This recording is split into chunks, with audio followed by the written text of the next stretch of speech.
Alors, il ne faut pas se surprendre des épreuves que nous pourrions vivre. Parce que le Saint-Esprit nous pousse dans ces temps pour notre formation. Et parce que l'épreuve contribue à notre formation, elle contribue aussi à notre affermissement. Elle nous change, elle nous transforme, elle nous façonne. Elle permet de faire de nous des femmes et des hommes de Dieu comme Jésus, à travers ces épreuves-là, à travers les difficultés. Parce que l'épreuve transforme notre caractère. Et c'est le moyen que Dieu emploie pour nous changer. C'est le moyen qu'il emploie.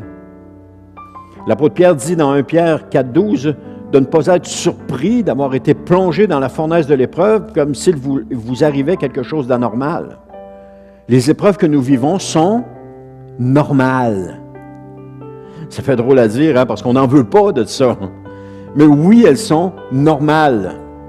Parce que chacune des épreuves révèle un défaut dans notre caractère.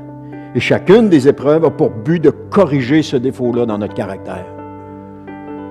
Elles sont le moyen de Dieu aussi de nous changer, de nous transformer, de nous faire grandir et de développer notre foi. Parce que quand on se trouve dans l'épreuve, qu'est-ce qu'on fait? On se tourne vers Dieu et on crie à Dieu.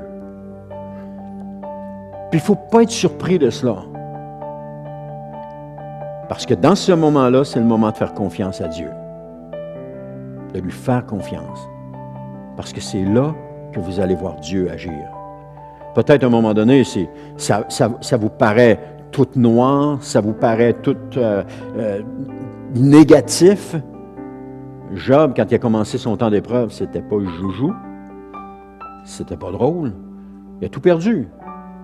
Il a perdu ses enfants, ses serviteurs, ses chameaux, ses revenus, son intégrité, pas son intégrité, mais son estime de soi, il a tout perdu. Mais qu'est-ce qu'il a gagné par la suite, après cette épreuve-là? Il a gagné plus que ce qu'il y avait au début. Plus, parce que Dieu a transformé foncièrement Job quand il l'a fait. Alors, quelle sorte d'épreuve êtes-vous en train de passer au travers maintenant? Ça peut être des épreuves physiques, de santé, ça peut être des épreuves monétaires, ça peut être des épreuves de... toutes sortes d'épreuves. Qu'est-ce que vous êtes en train de passer présentement? Considérez-vous heureux. Parce que Dieu est en train de vous transformer. Il est en train de vous rendre meilleur. Il est en train de vous rendre comme Jésus.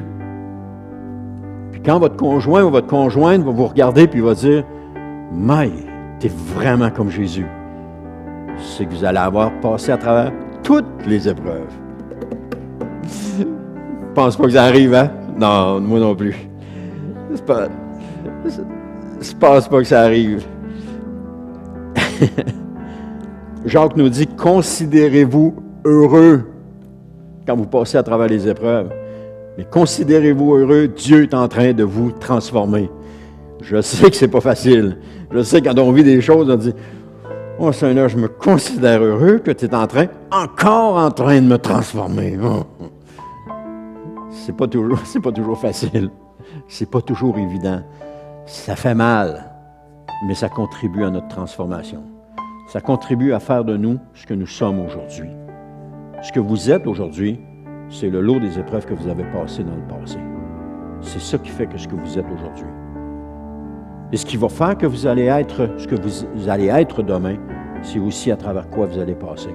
Mais en vieillissant, en devenant plus mature spirituellement, on passe à travers ces épreuves-là avec pas plus de facilité, mais avec plus de compréhension.